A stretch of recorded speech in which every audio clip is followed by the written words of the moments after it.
Ciso. Oh, it's fabulous! A strike to get you up off your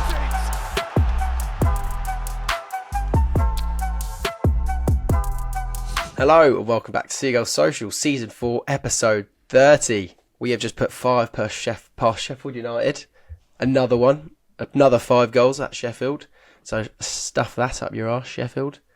Sheffield is blue. It is in fact blue. Sheffield United, Wednesday all the way. Before we get cancelled. Don't say that. I still don't like. We don't like Wednesday. Please, we don't like Wednesday. Let's not get on that, Ben. Let's leave that where it was. No, I'm a big fan of Wednesday. We don't like Wednesday. I loved playing them in the Championship. It was so much fun. Only good memories against Sheffield. No, boys. How are we doing, Maz? Are you good? Yeah, good, thanks, mate. Just went for a run earlier, and now I'm in peak condition to talk about the absolute annihilation of Sheffield United. Love that. You just had your pamper session in time for this one as well. Yeah, I had a little pamper session last night. As you can see, the skin is glistening, but I didn't get any compliments from you boys, so appreciate that. Keep me humble. No, Maz said, "Can you recognise anything different?" And I said, "Your eyebrows look like they've been done," and he said, "No, they haven't." They normally have, to be fair. So that's yeah. Ryan, have you had any pamper sessions? Did you have a spa day with your mum for her birthday? No, mate. I wish I did. But no. Happy birthday to Mum, belatedly, because this is going out the day after now. But yeah, happy birthday to Mum. And actually Dad, because his birthday was on Thursday and nobody listened to this too. So yeah, happy birthday to both of them. Why not? But yeah, no, mate, what a good way to spend a birthday though. 5-0. My gosh. The only blue thing in Sheffield is Brighton, mate, because that was an annihilation again. But yeah, 2 was it 3 weeks actually? 3 weeks and 2 5s. That's crazy. Crazy. And Sheffield, the only team to hold 3 in a row. Oliver Bruggen got his first clean sheet in the Premier League. It's only taken him 5 months. February 18th, he gets his first clean sheet after signing in the summer. We all know that's not just down to him. It's down to not playing a lot and also down to the defence in front of him and the issues we've had. But yeah, what a moment for him to finally get it. I'm sure it was a massive, massive relief. When that goal, when their disallowed goal went in, I was thinking, "Oh, classic! We can't keep a clean sheet for love nor money." But I'm glad he finally done it. Probably talk about that a little bit more in the episode. We've got a few decent talking points actually after the game. Got Roberto Zerbi linked with Barcelona, Sam Jewell linked with Chelsea and Man United. Dan Ashworth's gone to Man United now, it seems. Apart from all this gardening leave nonsense, obviously now Barco's officially joined the squad in England. So we've got a few nice stuff we can cover after the match, but let's start with the game first. We normally do a quick summary, don't we? So, Maz, what did you think of the game, or what were your thoughts going into it? Did you expect that sort of victory? No, I don't think I saw a 5-0 victory coming. However, we were pretty confident on the preview. Me, Ryan, and Jack Albion, quite confident. I think we all predicted wins for Brighton. But yeah, I didn't envisage them going down to 10. And then, of course, us, running away with it. And pretty early on as well, after that sending off, I think it was just all us. Even before the sending off, to be honest, I thought we looked in control. We didn't look too... They had a few little sparks before the sending off, maybe. Like with McAtee, I thought McAtee was brilliant for them. He looks like a great player. He's really good with the ball, great, forward running. And yeah, he was a bit of a bright spark in the first 15. You can tell he's been made at City, can't you? Just his technical ability like that. 100%. And then, of course, that disgusting challenge from Mason Holgate changed the game. And yeah, rightly so. I think we were the better team from start to finish. And yeah, it was just a dominant performance. And it was so good to have Adingra and Mitoma back on the wings, because I thought they were both fantastic as well. So yeah, all in all, fantastic game and a great result to get 5 goals in Sheffield. And yourself, Ryan, what did you make of it? Mate, I don't get why Holgate got sent off. I just thought it was a complete dive from Mitoma. He's won the ball. Game's gone, really. He deserved all the boos he got. I don't get it. They're right to boo him as well.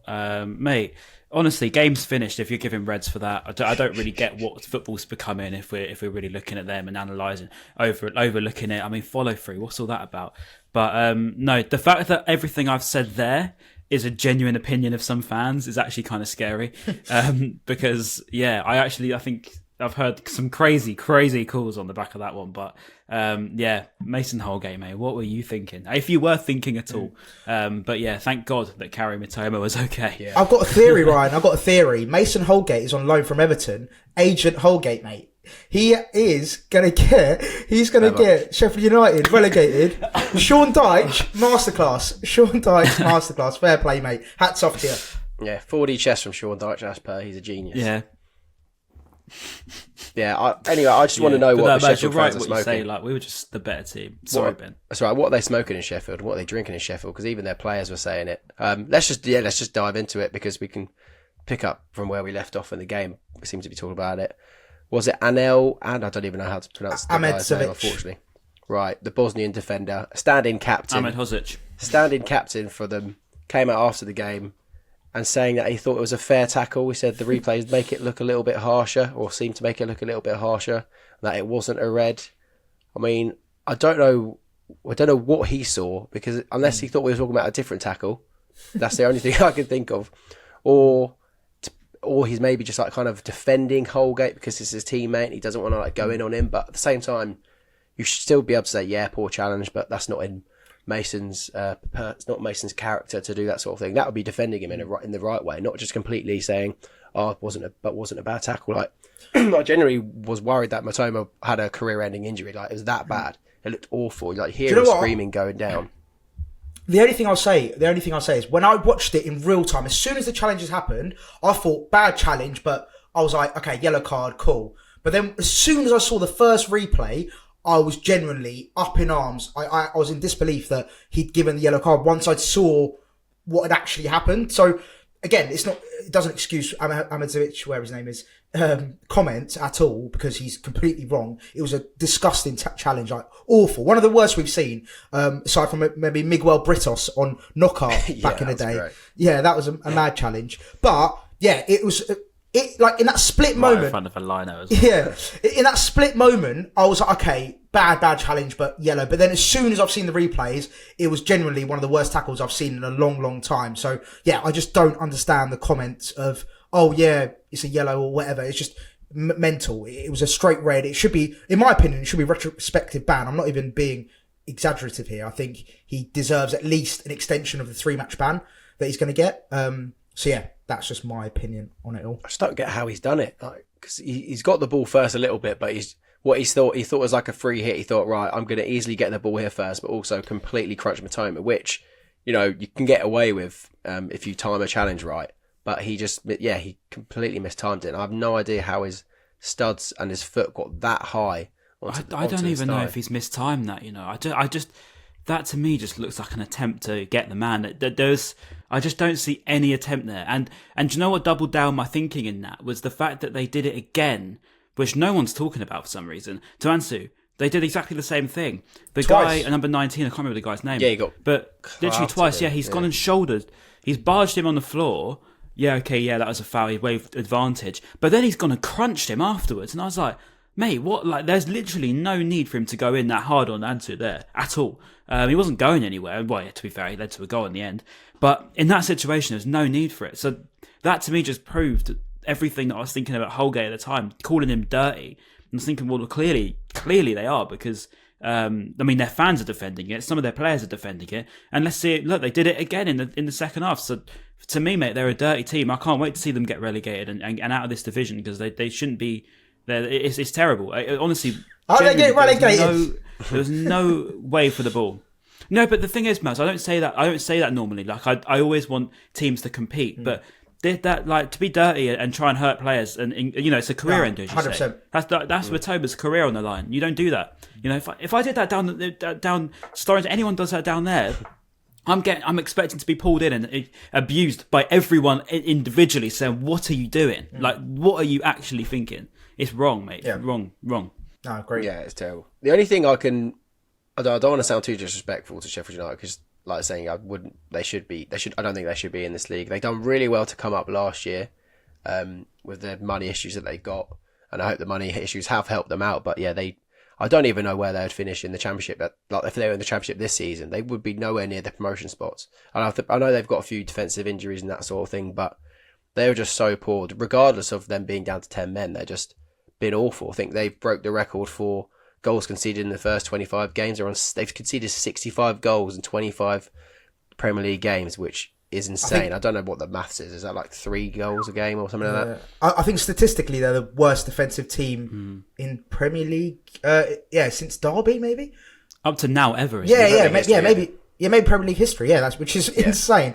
Like, the worst defense ever, which is just mental. But they've somehow beaten Derby's tally points. Yeah, that's. I was really hoping they weren't going to, but I loved the fact that after every single goal, it would just pan into a Sheffield United fan with his head in his hands, like head shaking. It was so good. You had that as well. Chris Wilder doing the Stephen Warnock, Neil Warnock. Sorry, not Stephen Warnock. But Ryan, do you agree with Maz? Do you reckon there should be a further ban for Holgate on the challenge, or would you leave it as to? I'm guessing, what is it? A straight red card? What's that? 2 games, isn't it? Or was it a 1 game? Yeah, 3 games. But I don't. 3 games. I think. 3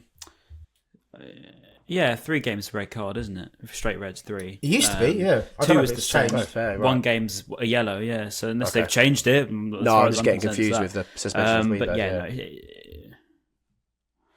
It should be, mate. It should be more, but it won't be. Let's face it. But I mean, it's the straight leg and into the knee. Like, it's just to me, like, that's if you do that, it's trying to injure someone. So I think that needs to be taken into consideration when they review it. But whether they will, I don't know. It's Prem, isn't it? Like, they get away with everything, especially when he's on loan from Everton. He probably get away with it somehow. But I don't even know. Also, as well, they're the lucky Mitoma audacity. didn't get injured. Yeah, and also the audacity for him to go, what ref, what happened there? It's like, come on, mate, just take the red card, get off the pitch, and see you later, mate. It was just a really stupid. He's kneed me underneath my foot with his thigh. He's done it to me. It wasn't me and him. The audacity to look shocked and surprised is players. mental. Mate, this is the thing, Players need to take so much accountability in this game. And do you know what? I get why Sheffield United fans... There's one thing I do agree with them with. I do get why they were annoyed at, particularly for Kundo and Mitoma at times. I didn't actually think the push was too bad. I thought it actually looked a bit like a foul, but it definitely was an exaggerated fall. But I've got to be honest, Facundo spends so much time on the floor, mate. Like, I completely get it. Yeah. And I think that the players do need to take accountability. That takes for every player in this Premier League. Like, the cheating, mate, it is unwatchable at times. Like, you're just thinking... I remember when Caicedo played for us, I'd be cringing, thinking, mate, just get up. Just get up. And I think that about when Buonanotte does it, it is annoying and it is wrong. You shouldn't do that at all. I don't want to point fingers away from us. A lot of teams do it. And a great example was after the first half of the Tottenham game. I went down to meet my mates in the concourse, and just before I was going to say, "God, your boys dive all over shop," they said to me that, "God, your boys dive all over shop." I think it just happens. It's like it is part of the Premier League now, really, which is a bit annoying. Shouldn't happen, though. Obviously, you don't ever like seeing your own players doing it, but at least we can actually admit it when our players are doing it. I even said it yesterday to my mate I was watching it with. I was like, "Yeah, we actually need to stop this like going down so easily." But yeah, it's unfortunately it's part of the game now. And if you don't do it, you'll fall behind. Like, you've got to get those small margins and small wins to compete with everyone. Just on that though, I think that Mitoma push was a penalty in my opinion. I know some might look at it as soft. Yeah, some might people look, but he's double-handed pushed him in the back. And as soon as I saw it, I was like, that's a penalty straight away, penalty. But I swear it didn't even get reviewed, or am I tripping? No, because it was the same phase when we scored our second, right? It was when Welbeck scored. I think it was literally the same. They hadn't even gone back to look at it. I'm pretty sure. Okay, and then when they did show a replay, you can't score and get a penalty as well. I'm assuming that would be nice. Yeah, they did show the replay after the Welbeck goal, and they were like, "Yeah, that probably would have been." I think the commentator said it probably would have been given a penalty. Anyway. Yeah, because that was outrageous. But yeah, that makes a lot of sense now that I know it's like double jeopardy rule, right? You can't get twice. Yeah. We'll start from the. But I remember saying on the preview. Sorry, Ben. I just remember saying on the preview to Maz, like, we wanted to go to this game. I think I predicted 3-0. To be fair, it's not as far off as I thought it could be. But I thought I wanted to go to this game, and because we know that they're not very good. Everyone, you can look at the points tally, look at the goals conceded to tell that. But I knew that they weren't very good, but it was just so Brighton and whatever to go to a game like this and lose. You saw Luton, for example. But I just wanted to go there and prove that we were the better team. So to actually see it yesterday was probably one of the most satisfying things for me. Like, even in that first half at 2-0 cruising, I know we had that stupid moment at the back and we still proved we have those moments, but we'll get to that in a minute. But just in general, to see Brighton controlling it and ruthlessly killing the team off, I thought was probably the one thing I've come away most satisfied with, regardless of the sending off, regardless of who we're up against. It's big for us, I think, in that. I don't know if you guys agree with that, but I just feel like No, definitely. No, there's definitely some concerns, and yeah, like you said, when they scored that goal, I was thinking, God, for God's sake. I think even in the second half, I thought, I just want to be safe and get a third, and then I can relax and have a nice Sunday afternoon. Yeah, Maz, did you feel the same? Yeah, definitely. I think after that third goal went in, you're like, okay, cool. Breathe, relax. Like you said, you can sort of just chill out watching it, and it felt like, I'm not gonna lie, it felt like a bit of a training game after that third goal went in. It just felt like we were just, passing it at will. It was pretty relaxed. There was no real pressure from Sheffield United. They'd given up. Even some of the passes they were making was just basic stuff. You could see how frustrated Chris Wilder was getting on the touchline. If you're a Sheffield United fan, you should feel embarrassed that your team can't even make a simple pass. And I think that's what you look at. If you're a Sheffield United fan, you think at least play with a bit of pride, play with a bit of passion. I know you're 10 men down. A man down, playing with 10 men. Felt like they were 10 men down. Yeah, I mean, it might as well play with one player. Yeah, it just, if I was a Sheffield United fan, I would be so upset and frustrated about the lack of fight that the players showed. I think, I know you're playing with a man less, but at the same time, you've got to show a bit of just basic football, like basic passes, basic tracking back, basic efforts. I think that's all you ask for from your team, right? Even if you lose 5-0, at least you can say, look, lads, you put a shift in and you all tried your best. But if you look at that Sheffield United team, I thought they were all poor. They were all, not one player, like I said, apart from McAtee, potentially, I think they all should leave that pitch with their heads down, really. They were nothing like the team that beat Luton, which, funnily enough, I was listening to Stick to Football, and Jamie Carragher was saying Luton had 75% possession in the game when they lost 1 or 2-0 to Sheffield United at Kenilworth Road. 3-1, wasn't it? Was it 3-1? Sorry, yeah, I didn't see the score, but yeah, which is insane. So they can be dangerous from the counter attack, which could have worked against us quite easily. Like, we've seen it a lot of times this season where teams beat us on the counter and end up winning the game because of it. So I don't know why they didn't play anything like that game. So basically, I'll quickly run through what happened in the first half. So obviously, we actually nearly opened the scoring pretty early on. Adingra, unbelievable touch, plucked from the air. Must have been watching some Mitoma highlights. And then it nearly went in, nearly an own goal. But I did want to mention Adingra because obviously he's had so much hype in the media and on social media as well. But even before the game, Jamie Redknapp bigging him up, being like, "Oh, Brighton have done it again. They've got another superstar." Don't get me wrong, he's been great, and I put him in my team of the season so far, didn't I? Ahead of Mitoma, controversially.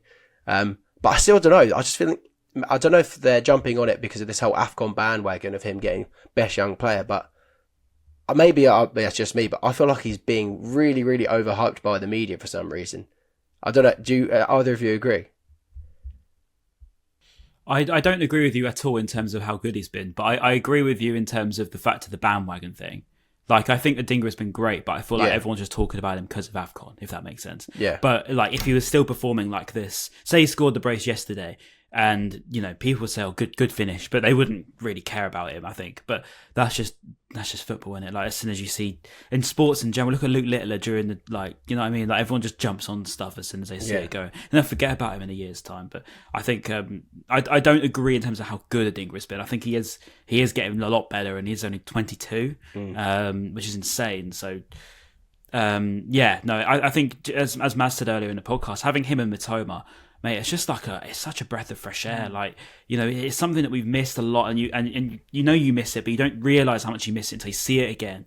And I must admit, when I saw no João Pedro, I thought, he got a hat trick last time he played against Sheffield United, and that was 3 of the 5 goals back then, and we still hit another 5 without them 3. So that just goes to show how important they are, but how fluid this team is with the wingers that De Zerbi needs. Yeah, and when you've got Danny Welbeck, Maz, you don't need any other superstar in your team, do you? No, mate, he's a boy. I'd like to formally apologise to Sir Danny Welbeck today for all the previous slander in the last 2 years. I will put on my apology today. This is my statement to Sir Danny Welbeck. If you are listening, if you are ever listening to Seagulls Social, don't listen to anything I said in the last 2 years, because you, sir, are a Brighton legend. How about 3 years? So, 3 years, yeah. No, look, he was fantastic. He replied, "Don't worry, mate, I wasn't." Yeah.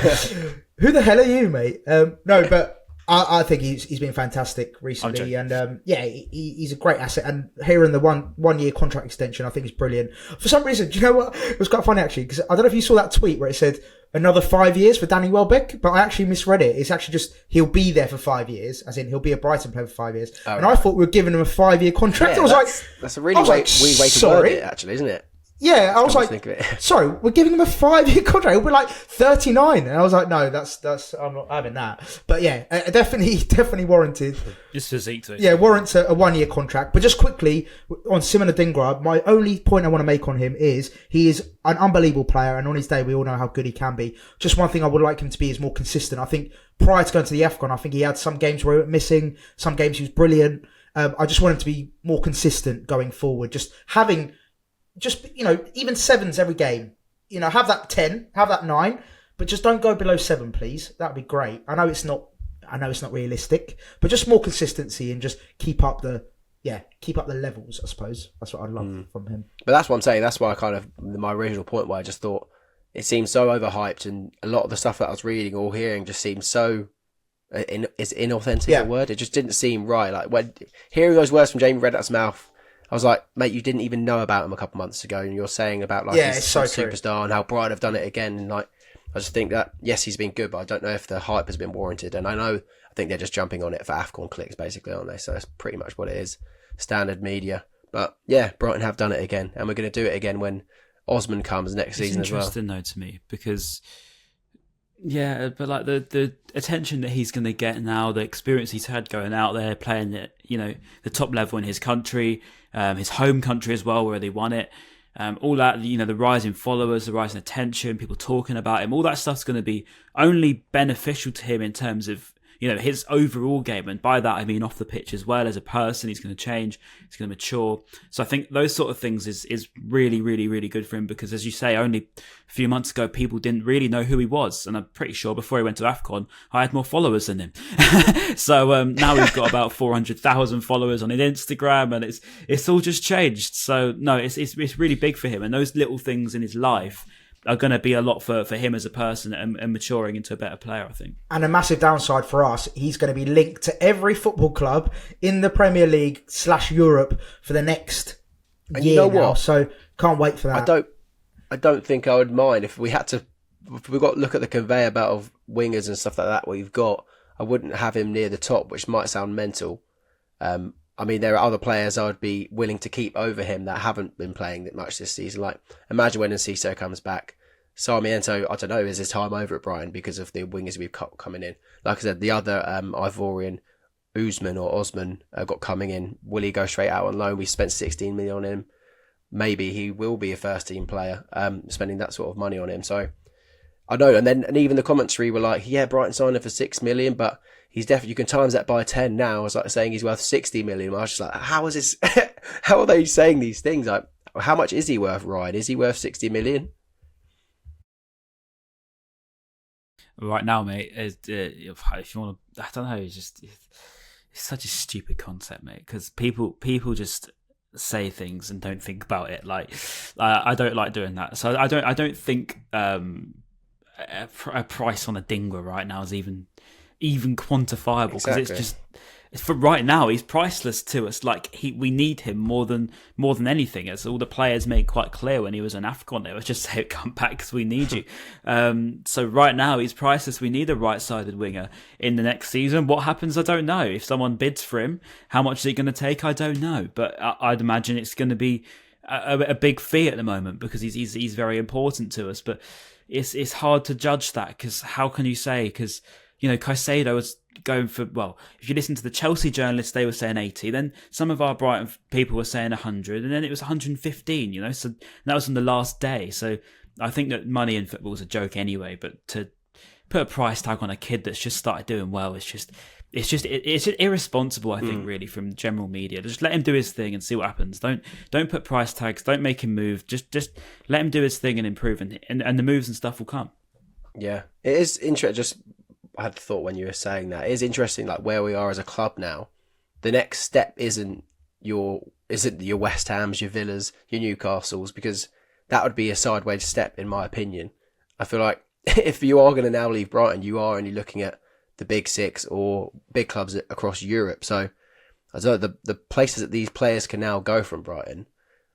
So they haven't got many options really, and then it's always going to be a big transfer fee as well if they do go. Yeah, I just think that's quite mad. Like, there's not a lot of options for these players to go to now, just because of how well we are doing as a club and where we are now. Right, let's get back into the game. Classic Albion bizarre own goal. They didn't even know it went in when Facundo put it in the back of the net. Webster cheer and then turn around as if he doesn't even know if it's gone in or not because the ball fell out. That just was so Brighton for me. And yeah, their goal, I guess it was disallowed because it was offside. I mean, not sure who headed it in. Then I think Sousa hit Sousa's arm and then came off Facundo's neck or the back of his head, or he headed it. I'm not sure. Ended up suddenly falling to Osborne, who put it in the back of the net. Was it given as a foul on Verbruggen because apparently he was holding him, or was it an offside? I think it was offside. Like 5 deflections, was it? I'm pretty sure it was offside, yeah. Because Osborne, in the first phase of play, when the ball gets headed, he's in an offside position, and then, yeah.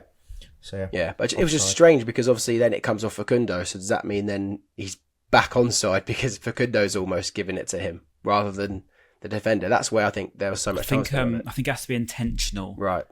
I think it has to be intentional. I think, like, say if Facundo tried to head it back to the keeper and then he latched onto it and intercepted, I think then it would change because it's a different phase of play, different ball. If that makes sense. Mate, honestly, what a joke! Why are we talking about this rubbish? Didn't go in, didn't count. Honestly, it's confusing. So stupid, mate.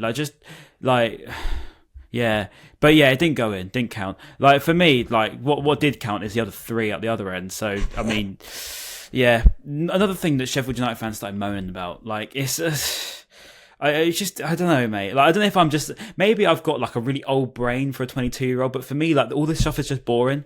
Like, I hate talking about like what's offside and what's handball. Like, I don't know, it just really annoys me. I just think, I don't know, just it didn't happen. So I don't know what else to say really. Like, it's probably offside. So can you tell me why? No, because I don't know the rules anymore. I don't think I'm not having to go at Ben. I'm just saying that in general.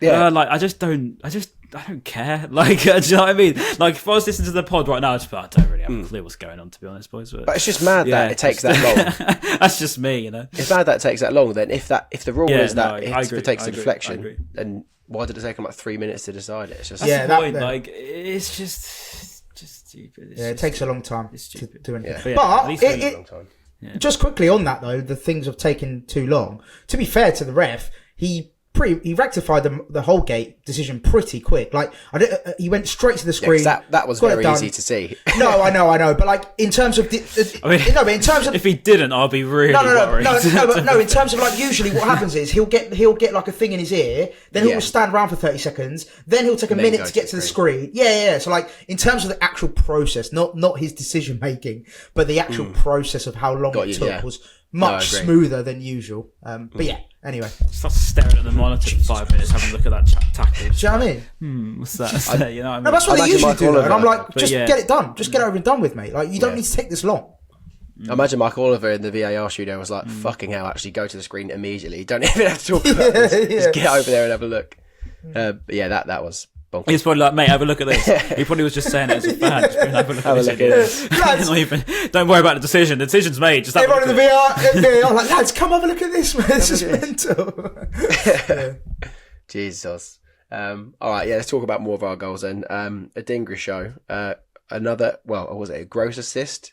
Which is that a shock at this point? I saw the ball whipped in. I just thought, there you go. It's going to be another goal. He is now the joint second assist maker in the Premier League. Just behind, who is it? He's one assist behind. I don't know who it is. I can't remember now. But he's joint second with like 4 other players. If it's not Kevin De Bruyne, it's not actually, surprisingly, because obviously he's been out. He's out injured. It's not De Bruyne. Actually, he was injured when he injured. He's second in. Trippier. Find it. That's it. Trippier. That's it. Trippier's got 10, and I think Pascal's got 9. I want to say. 9, yeah. Yeah, Trippier, Watkins both got 10, and it's Pascal with 9. So actually, looking on who's above him, I fancy him to be top assister by the end of the season. That's what I'm saying. I reckon he'll get more than Watkins and Trippier, to be honest. He is joint. He will. He's joint with Neto and Salah on 9. So I don't know. That could be tough. Could be a tough one. As long as Salah doesn't keep up with him, Neto fares, he's been decent, but I mean, Pascal's just so consistent. Like, you look at Neto, you look at Salah, these are like fancy names, you know, but Pascal just does it all the time, as we keep saying, just every single season. And this time, the only reason there's so many more assists is because we've actually got people put him in the back of the net. You know, think about the amount of assists that he could have racked up in the last 5 years.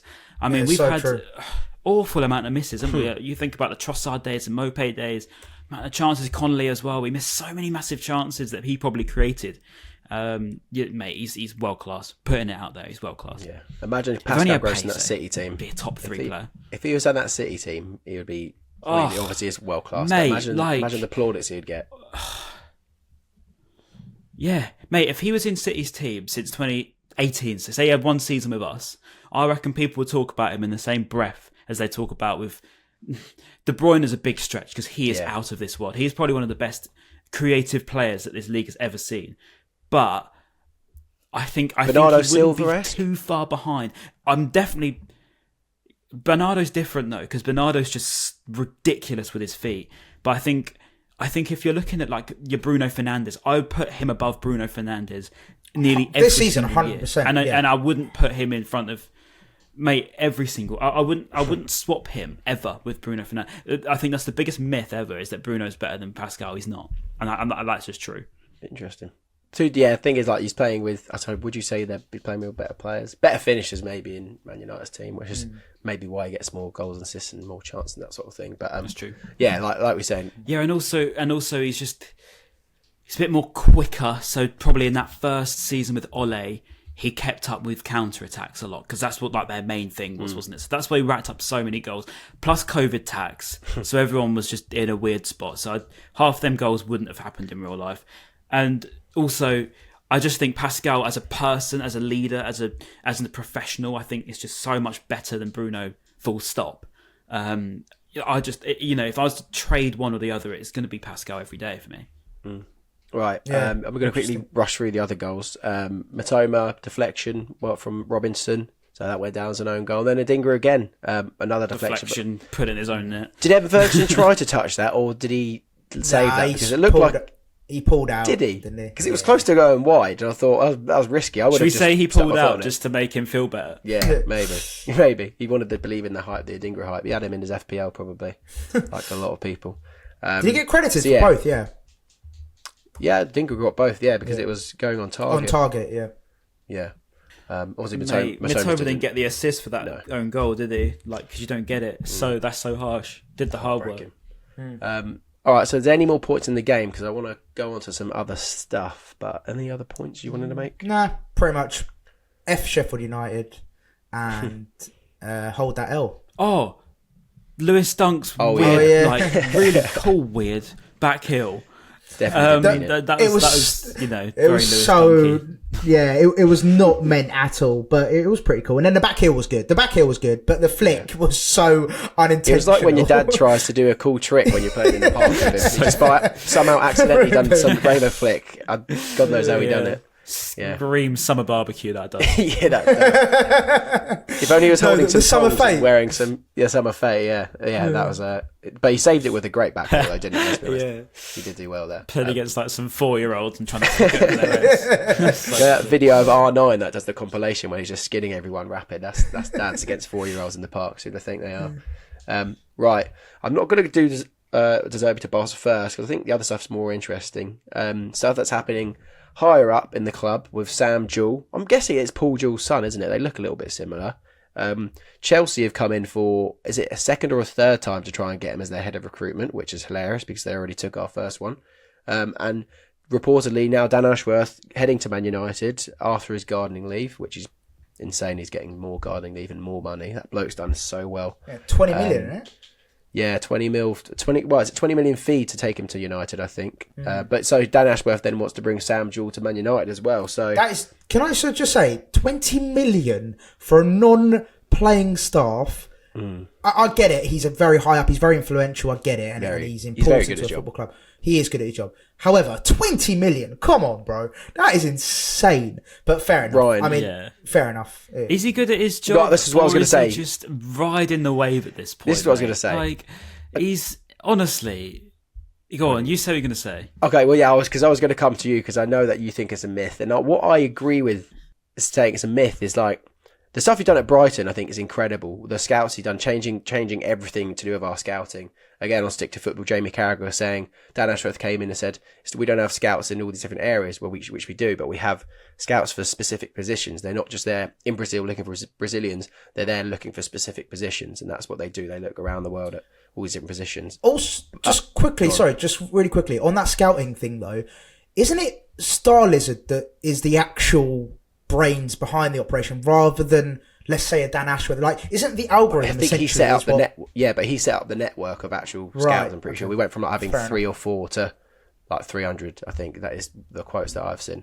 So yes, Star Lizard's like the database. It's like basically a really, really cool version of FBref, if you want to put it that way. So like a website where it's just going to analyze players to a different level that you couldn't even understand, and I wouldn't be able to understand. That's what am I taking as of it. Obviously, I've never seen the thing, but that's what I would say. All right. So then, Dan Ashworth. So what he's done at Brighton is very good, and like I don't think we would be. Well, we would be somewhat where we are now, but he's done incredible stuff for our club, getting to us where we are now, obviously with the help of Paul Barber and Tony Bloom and other people. But when it comes to the Newcastle stuff and they're praising him for signings, like, I mean, if I was a technical director at Newcastle, I think anyone here could say, oh, Isak's a good striker. But that's not a smart thing. He's saying, oh, they brought in Anthony Gordon for Everton. What? Had no one heard of Anthony Gordon before? Like, that's the stuff that he's getting praised for, signing players that people know about. I'd do that if I was playing Football Manager or FIFA when I was a kid. I would literally just search high potential strikers that are playing well. Oh, Isak's popped up. What a signing. They spent so much money on him. No wonder why they got him, all the money they've got.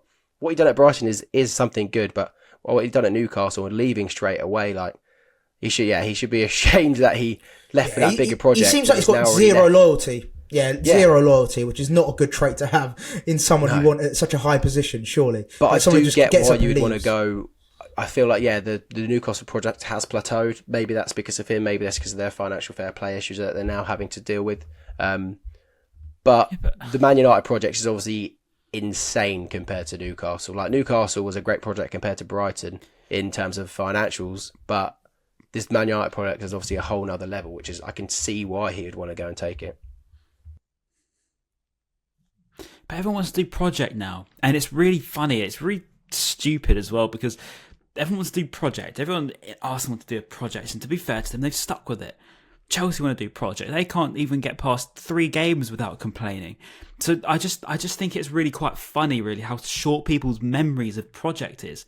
I mean, Newcastle, you can say project backed by hundreds of billions of pounds. So is it really, I don't know, what would you call that, a project or project financial takeover? Like, it's mental. And then you've got like as you say, you've gone for really not obvious signings because they're different, but they're experience. He's gone with experience. They're players that, anyway, irrelevant. To say that that's stagnated in a year is like probably wrong, I'd say. Just because. How can that be? How can they stagnate a project in a year? Like, these people have to remember that the Brighton project's been since Tony Bloom took over in 2009. Like, the even Arsenal on the top end level of project have had to wait 5 years before Arteta's football starts actually working. 3 years for it to actually start working. Like, I don't know. I just feel like it's, if Newcastle are then going to go from being a relegation candidate to Champions League to staying Champions League to competing top 4 every year, surely that's got to give them more than 5 years. Got to be 5 years, surely, at least, before they can start consistently saying that, regardless of the amount of money they're going to spend. Because Chelsea, on the other hand, call themselves a project, but they're actually just buying a bunch of players and hoping for the best, copying them everyone else. And Manchester United, fair enough. Dan Ashworth, I don't know if I think he's good at his job or if now he's just riding the wave of, I'm just going to make a ton of money here, and if it goes wrong, I'll just jump ship again. I'll just go back to Newcastle. They'll pay me 20 million.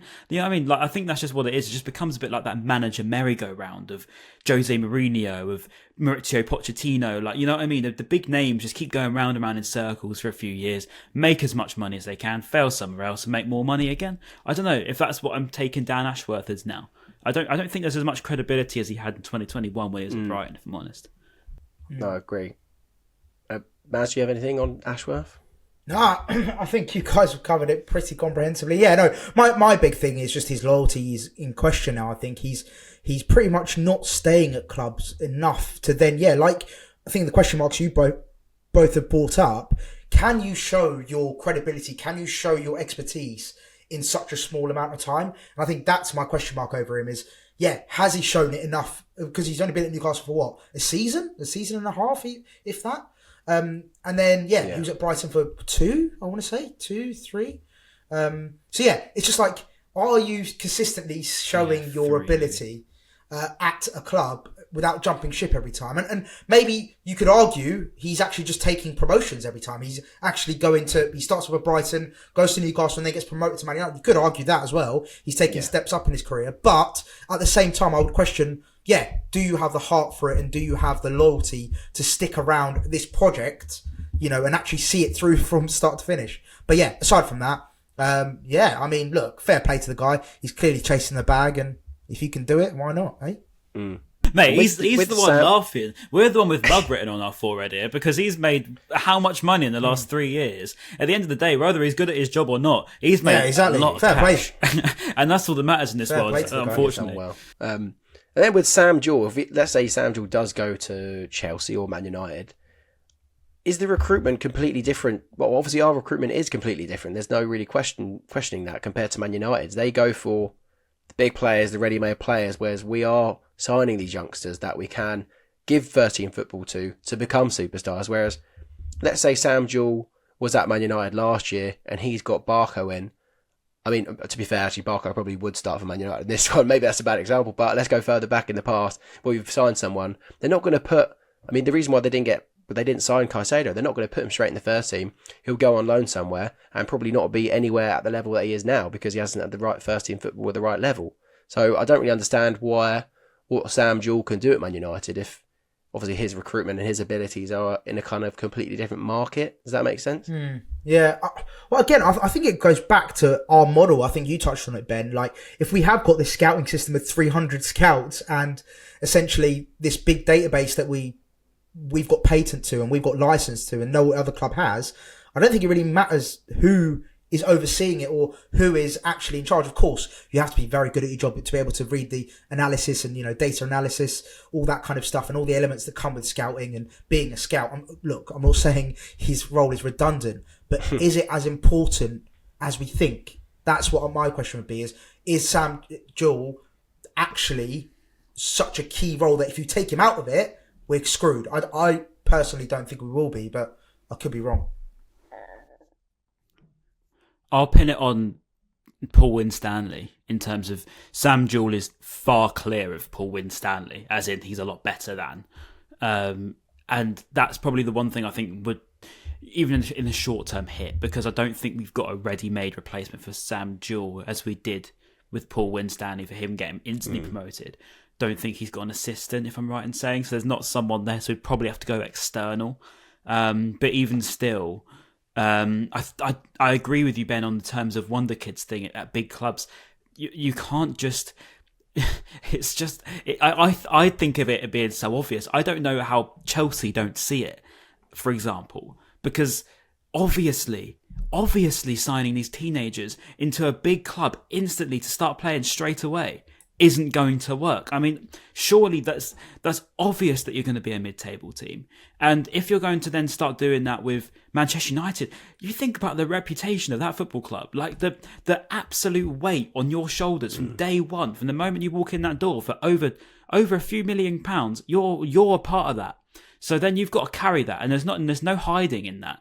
So that's, I think, what people don't realise is actually you're not just going there as a commodity. You're going there as the star. You are going to be the star, and you're going to be the star now. Because if you aren't the star now, these fans aren't going to give you time for it. You're either going to be the star now or you're going. That's it. And that's what these big club fans have been conditioned into thinking for the past 50 years. So if they think that's going to change because they're here on a project, ain't going to happen. So I think that people don't quite get that bit. And the same with Chelsea. I think the similar thing will happen with United. I'd like to think they'll do something a bit differently based on, it seems like they're a bit smarter than them. But we'll see. They're probably not, if we're being honest. At the end of the day, Brighton have done it for a long time and we haven't got the reputation to worry about. What if Brighton finish in the mid-table? Everyone's going to be shocked. No, but that's where we belong, right? So that's where it is, that the expectation, the reputation's lower. So there's less pressure on these players. Barker can come in when he wants. We've got Estupinian. He's not a rush. No, go on. Yeah. I was going to say, Chelsea have done this before. Like if let's say Sam Jewell does go to Man United, so I've only got 2 minutes. If Sam Jewell does go to Man United, and then he does sign all these wonder kids that don't play, so they go out on loan. We've seen Chelsea do that before. Do you remember all the memes that would be like they would have 40 players out on loan, and they had Vitesse on and they like half of their squad there. The airport, even like further back from Marco van Ginkel sort of era, they had Gael Gakuta. They signed all these youngsters, like Charlie Musonda was meant to be the next big thing. But they go out on loan every single season and never really reach their potential because of it. It doesn't work. I think hopefully smart players will still pick Brighton over Man United like Caicedo did. Final thing before we wrap up, I think the grass isn't always greener, and I think a lot of these young players like us, if you look at our team, right, and of course there's going to be so much interest. I'm sure when Encisa comes back, there's going to be lots of interest in him. Facundo obviously will get a lot of eyes now that he's playing so well. Similar Adingra, all these great players that we've got. And of course they're going to get interest, but just look at the ones that have failed, have gone and failed. I'm not saying Caicedo will be a failure, but he's failing right now. You look at, there's a whole list, my brain's gone blank, but there's a whole list of young players that have gone and it hasn't worked out. But even like the Cucureas and of course there has been successes, Trossard, Ben White at Arsenal, they've gone to a good team. But most of the time, I say 8 out of 10 probably fail, as in, it's not as what they expect. And I think that comes down to their expectation and the pressures on them, like Ryan said, from these bigger clubs where they won't get with us. So just maybe stay for a couple of more years, at least till you developed as a player, and then maybe look to go on. But don't go in your prime career development years and lose those valuable playing time that you would have got at Brighton and not at a big club. And that development thing, exactly, just to finish on your point, that development thing is exactly what they can't give you. They can't give you that development. There's so many variables to signing a young player. You've got to worry about the language barrier. You've got to worry about them settling, their age group, who they're going to mix with, when they're going to mix with them, how they're going to get into the team, the pathway into that first team. Maybe they need some under-23s football first. Don't post them all over your social media straight away.